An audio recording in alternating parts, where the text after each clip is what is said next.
Hello students, आज हम twelfth class की फ्लेमिंगो बुक है, उसका पोइट्री सेक्शन है। उसकी फर्स्ट पोएम हम करने जा रहे हैं। अच्छा, आजकल क्या ट्रेंड चल रहा है पोएम को पोम बोलने का। ठीक है, that is American accent, not British accent. तो अगर हम इसको पोएम ही बोलेंगे दैट विल बी बेटर। अगर आपको पोम बोलना है तो उसमें भी कोई प्रॉब्लम नहीं है। My mother eight 66। अब यहाँ पे ये जो पोएम है वो एक मदर और उसकी बेटी के बारे में है। जो मदर है उनकी एज 66 की हो चुकी है, और जैसा कि आप सबको पता है 66 की एज में जो स्किन है वो लूज़ हो जाती है, और जो स्किन का कलर है वो भी पेलनेस में आ जाता है, कलरलेस हो जाती है मीन्स। ठीक है, तो यहाँ पे ऐसा ही कुछ डिस्क्रिप्शन किया गया है मदर के बारे में। तो हम देखेंगे अबाउट द पोएट। सबसे पहले कोई भी आप पोएम अगर रीड करते हो या आप समझ रहे हो या आपको लर्न करनी है, तो सबसे पहले उसके पोएट के बारे में पता होना बहुत ज़रूरी है। ठीक है, Kamala Das was born in Malabar Kerala. अब ये इस पोएम के जो पोएट हैं वो कमला दास हैं, जी जो कि मालाबार केरला में पैदा हुई थी। She is recognised as one of India's foremost poets. अब ये जो कमला दास हैं ये इंडिया के पहले के जो पोएट थे उनमें बहुत अच्छे से जानी जाती हैं, मतलब काफ़ी रिकग्नाइज्ड पोएट ये रही हैं। Her works are known for their originality, versatility and the indigenous flavour of soil. अब ये ऐसे इनका जो काम है इस तरह उनकी ओरिजिनलिटी की वजह से जाना जाता है, और जो उनकी इंडिजीनियस का मीनिंग होता है जो अपने ही आसपास की सॉइल से, मतलब अपने बर्थ प्लेस से जुड़ा हुआ होता है, जहाँ पे वो रह रहे होते हैं वहाँ से जुड़ा हुआ होता है, तो इंडिजीनियस उसको कहते हैं, अपनी ही मिट्टी से जुड़े रहने को। तो इंडिजीनियस फ्लेवर है इनकी पोएम में। Kamala Das has published many novels and short stories in English and Malayalam. Kamala Das ने बहुत सारे नॉवेल्स और शॉर्ट स्टोरीज पब्लिश की हैं जो कि इंग्लिश और मलयालम में लिखी गई थी, अंडर द नेम माधाविकुटी। और मलयालम में जिनका नाम माधाविकुटी था। In addition to 5 books of poetry, 5 books poetry की भी हैं इनकी। She is a sensitive writer who captures the complex subtleties of human relationships in lyric idiom. My mother at 66 is an example. अब इन्होंने ये ना बहुत सेंसिटिव राइटर हैं, और इन्होंने ना जो भी किसी भी ह्यूमन रिलेशनशिप की जो इमोशनल जो टाइम होता है ना, फीलिंग्स होती हैं, उनको कैप्चर किया है अपनी पोइट्री में या अपने ड्रामाज में, नॉवेल्स में। और इनकी ऐसी ही एक पोएम है माई मदर एट 66, इसी का एक एग्जाम्पल है। तो हम यहाँ पे क्वेश्चन आंसर करेंगे। Question first, what is the kind of pain and act that the poet feels. किस तरह का जो पेन है और दर्द है वो पोएट फील करती है। When the poet sees the pale and corpse like face of her mother. मतलब कोप्स लाइक फेस होता है जिसमें डेड बॉडी टाइप में, ठीक है, जिसके ऊपर कोई भी फीलिंग हमें दिखाई ना दे। ठीक है, तो ऐसा, तो जब जो पोएट है वो अपनी मदर के पेल और कॉप्स लाइक फेस को देखती है, she feels the pain and act, तो उसके अंदर ना कुछ पेन और एक दर्द उठता है। Ageing is a natural process, क्योंकि उसकी मदर की जो एज 66 काफ़ी एज हो जाती है, तो उसके बाद थोड़ा सा डर लगने लग जाता है कहीं ये इंसान मुझसे दूर ना हो जाए। ठीक है, आप लोग समझते हैं। Perhaps this fear was from her childhood. और ये लगा लो अगर 10 साल पहले की वो बात करें तो हो सकता है कि वो 17-18 ईयर्स की हो उस टाइम पे, तो 10 साल पहले भी 7-8 साल की होगी, या 6-7 साल पहले भी वो 10-12 साल की होगी। तो चाइल्डहुड से ही वो फियर था, क्योंकि 10 साल पहले कितनी एज होगी, 56 एज होगी, तो 56 भी कम एज नहीं होती। तो वो कहती है कि ये जो डर था उसका चाइल्डहुड से ही था, that one day her mother would be no more, कि उसकी माँ एक दिन नहीं रहेगी उसके साथ।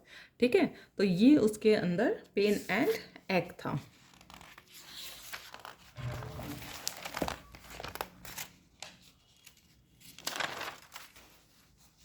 नेक्स्ट क्वेश्चन है हमारा, why are the young trees describe as sprinting. Young trees को स्प्रिंटिंग जैसा क्यों डिस्क्राइब किया गया। स्प्रिंटिंग का क्या मतलब होता है, रनिंग फास्ट, तेजी से दौड़ना। The poet is driving to the Cochin airport. जो पोइट हैं वो कोचीन एयरपोर्ट की तरफ जा रही थी ड्राइव करते हुए। व्हेन शी लुक्स आउटसाइड, जब वो अपने बाहर की तरफ देखती है, the young tree seem to be walking past them. तो उसको ऐसे दिखाई दे रहा है जो ये यंग ट्रीज है ना पीछे की तरफ जाते जा रही हैं, भागते जा रहे हैं, जैसे हमें कोई पीछे पास करता हुआ चला जाता है ना, वैसे उसको दिखाई दे रहे थे। As she is in moving car, क्यों? क्योंकि वो एक मूविंग कार में बैठी हुई थी।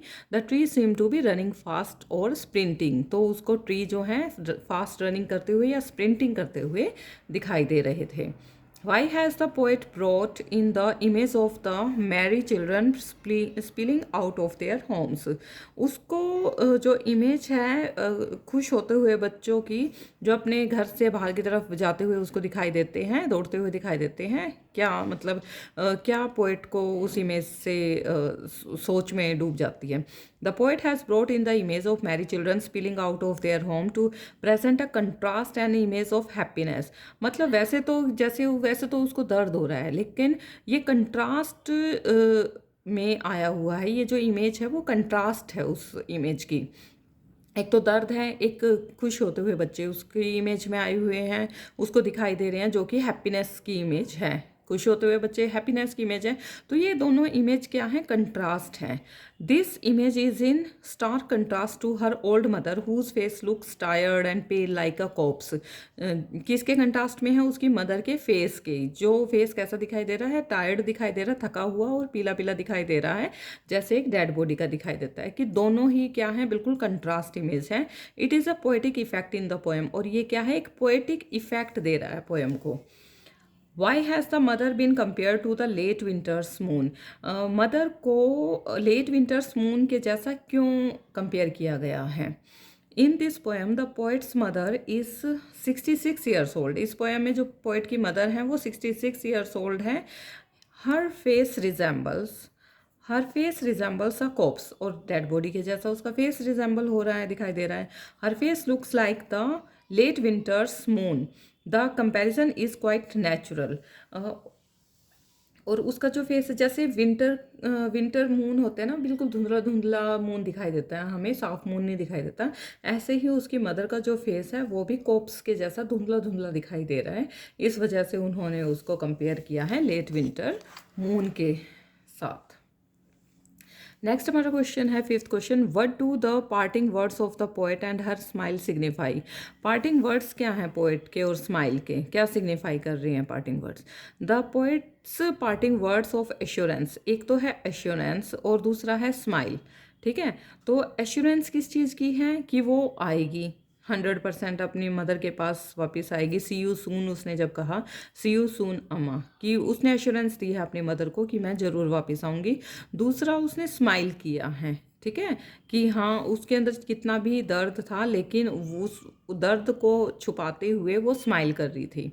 ठीक है, ये दोनों पार्टिंग वर्ड्स हैं, डिफरेंट वर्ड्स हैं।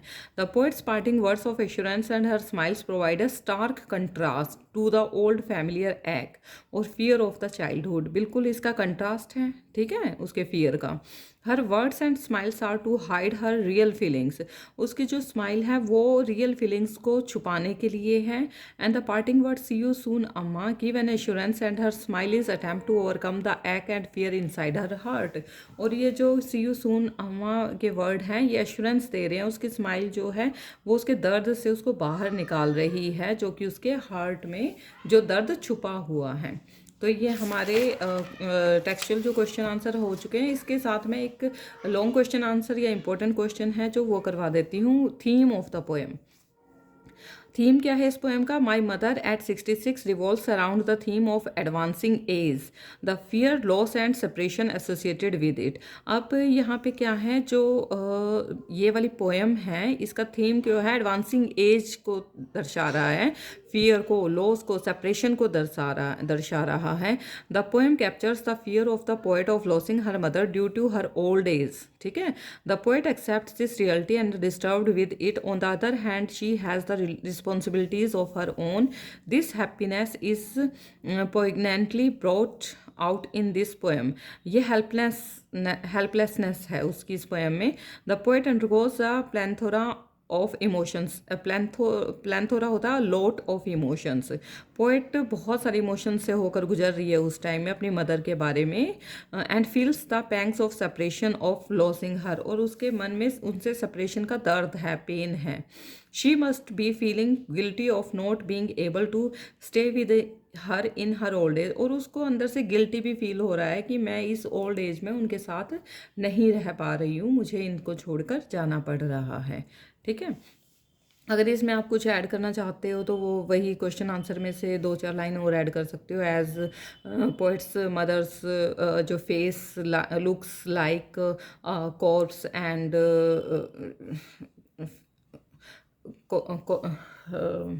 ठीक है, looks like corpse and colorless. This this feels the poet that she is her age is natural advancing. ठीक है, इसमें 1-2 लाइन अगर आप जोड़ना चाहो तो जोड़ सकते हो। इसमें राइमिंग स्कीम का भी आ सकता है, rhyming scheme of the poem. This poem is in the form of narrative of 14 lines written as a single sentence. ये जो पोएम है इसमें 14 लाइन की ये पोएम है और एक सिंगल सेंटेंस में ये लिखी गई है, लेकिन ये दिस इज कॉल्ड एमजैम्बमेंट। ठीक है, जो सिंगल लाइन में सेंटेंस में लिखी जाए ना उसको एमजैम्बमेंट कहते हैं।